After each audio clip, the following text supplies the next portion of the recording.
તો બનાસકાંઠામાં ગુજરાત ફર્સ્ટનો અનોખો પ્રયાસ સોશિયલ મીડિયા ઇન્ફ્લુએન્સર્સ સાથે ગુજરાત ફર્સ્ટે દિલ ખોલીને વાતચીત કરી। ગુજરાત ફર્સ્ટ ન્યૂઝ ચેનલના ચેનલ હેડ ડોક્ટર વિવેક કુમાર ભટ્ટે બનાસકાંઠા જિલ્લાના 35 જેટલા સ્થાનિક સોશિયલ મીડિયા ઇન્ફ્લુએન્સર્સ સાથે એક રસપ્રદ અને ખુલ્લા મને સંવાદ કર્યો। આ કાર્યક્રમ ચેનલના નવા અભિગમ સ્ટુડિયો ઓન વ્હીલ્સ અંતર્ગત આયોજિત કરવામાં આવ્યો હતો, જેમાં મીડિયા હાઉસ પ્રથમ વખત મોબાઈલ સ્ટુડિયો દ્વારા સીધા લોકો સુધી પહોંચીને તેમની વાતો સાંભળી રહ્યું છે। આ અનોખા પ્રયાસમાં ગુજરાત ફર્સ્ટની ટીમે બનાસકાંઠાના વિવિધ સોશિયલ મીડિયા ઇન્ફ્લુએન્સર્સ સાથે મુલાકાત કરી। આ ઇન્ફ્લુએન્સર્સે પોતાના જીવનની અજાણી વાતો, સંઘર્ષો, અગવડતાઓ અને કન્ટેન્ટ ક્રિએશનની પસંદગી જેવા મુદ્દાઓ પર દિલ ખોલીને વાતચીત કરી। ડોક્ટર વિવેક કુમાર ભટ્ટે આ સંવાદ દરમિયાન ઇન્ફ્લુએન્સર્સના અનુભવોને ધ્યાનથી સાંભળ્યા અને તેમની સફળતા પાછળના સંઘર્ષને જાણ્યો।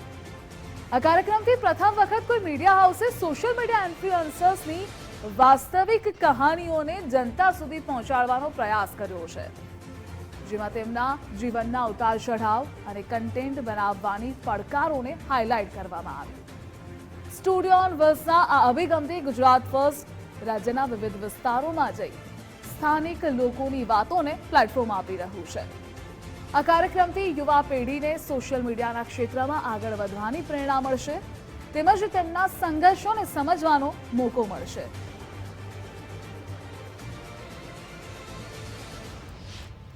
સાહેબ, એક કિસ્સો મારા જ વિસ્તારનો જાલોટા ગામનો હતો। એક આંધળી દીકરી અને આખો પરિવાર આંધળો, અને એના બસ સ્ટેન્ડ ઉપર બેઠી બેઠી કંઈક ગાયું અને એક વિડીયો વાયરલ થયો, અને પછી એ વિડીયોના માધ્યમથી હું એક કન્ટેન્ટ તરફ જઈ રહ્યો।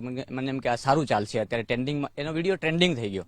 મતલબ 2-4 પંક્તિ જ ગાઈ હતી અને પછી સાહેબ એ પરિવારની મુલાકાત લીધી તો આખો પરિવાર આંધળો, કોઈ જમવાનું બનાવનાર નહીં, એ બસ કોઈ પર ગલ્લે જઈને કંઈક પડીકા માગીને સાંજે એ લોકો જમતા હતા।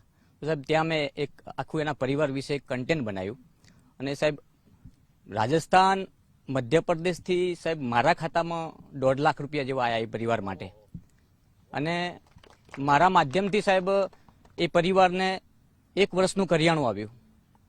પછી એ પરિવારને ઊંઘવા માટે ખાટલો નહોતો તો 10 ખાટલા આવ્યા, આખા પરિવારને કપડાં આવ્યા, અને 2 માણસો મને એવા બી મળ્યા કે આ લોકોનું આ જીવનનું કરિયાણું અમે પૂરું કરશું।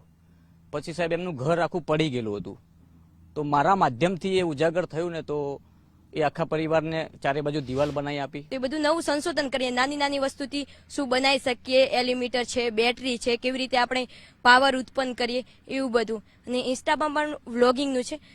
ખાસ તો વાત એ છે કે જ્યારે એક ગામડામાંથી દીકરીને નીકળવું ને એક સોશિયલ મીડિયામાં ખરેખર બહુ કાઠું છે।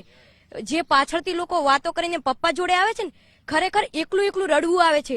પપ્પાને લોકો એમ કે તમારી છોકરી એકલી જાય ને આમ જાય ને, જોજો તમે હજુ તમારી આંખો હજુ નથી ઊંઘડતી। જેડીભાઈના ગામમાં એટલે કે ગોળામાં 12th સાયન્સમાં ભણતો હતો, અને એ જ સમયે કોરોના આવ્યો, એટલે પછી એ સમયે એજ્યુકેશન આમ ઓલમોસ્ટ સ્ટોપ થઈ ચૂક્યું હતું, કારણ કે ગુજરાતીમાં એટલા બધા ઓનલાઈન એજ્યુકેટર્સ નહોતા। તો એ સમયે જ મેં ઓનલાઈન એજ્યુકેશન ચેનલની શરૂઆત કરી હતી। મને લાગ્યું કે આ પ્રશ્ન મારો છે તો બીજાનો પણ હશે જ, તો ત્યાંથી મેં ઓનલાઈન એજ્યુકેશન ચેનલની શરૂઆત કરી અને ગુજરાતના ઘણા બધા વિદ્યાર્થીઓને ફ્રીમાં એજ્યુકેશન આપ્યું। અને સાથે સાથે હવે હું રંગીલું વડગામ, હું અને ભાઈ બંને લોકો અમારું વડગામ મીડિયાનું પણ પ્લેટફોર્મ ચલાવી રહ્યા છે, અને સાથે સાથે હું મારું પોતાનું ઓનલાઈન એજ્યુકેશન પ્લેટફોર્મ અને હું ગુજરાતના 2 ટોપ ઓનલાઈન એજ્યુકેશન પ્લેટફોર્મ સાથે પણ કામ કરી રહ્યો છું। અને શિક્ષણ અને જે ખૂબ જ અગત્યની સ્ટોરીઓ હોય, ઇન્સ્પિરેશનલ પર્સનાલિટીઝ હોય, અને ઘણું એવું કે ઐતિહાસિક સ્થળો છે આપણા બનાસકાંઠાની દરામાં, ઘણી બધી એવી સ્ટોરીઝ આવેલી છે, તે બધી સ્ટોરીઝ લોકો સુધી પહોંચાડવાનો પ્રયત્ન કરતા હોઈએ છીએ। અને ખાસ કરીને અમારી ટીમની અંદર જે લેડીઝનો રોલ કરવાનો અમે લોકો જાતે કરે છે, અને અમે એક કપડાં પહેરીએ છીએ, અને એ કપડાં પહેરી વિડીયો તો ઘણા લોકો સુધી થાય છે।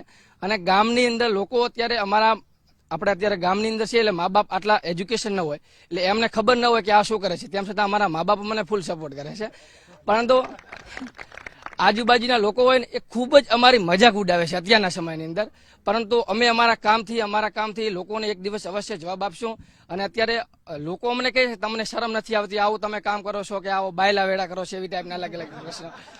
પરંતુ અમને એવો આત્મગૌરવ છે કે અમે કંઈક જે કરી રહ્યા છીએ, અમને એનો શોખ છે, અમે કન્ટેન્ટ ક્રિએટ કરી રહ્યા છીએ. ખરેખર સાહેબ એટલો આમ જે વસ્તુ બનાવ્યા પછી અમે ઘરે જઈએ ને અને વિડીયો જ્યારે રિલીઝ કરીએ ને ત્યારે એટલું જે સહન શક્તિ કરવાની હોય ને, જે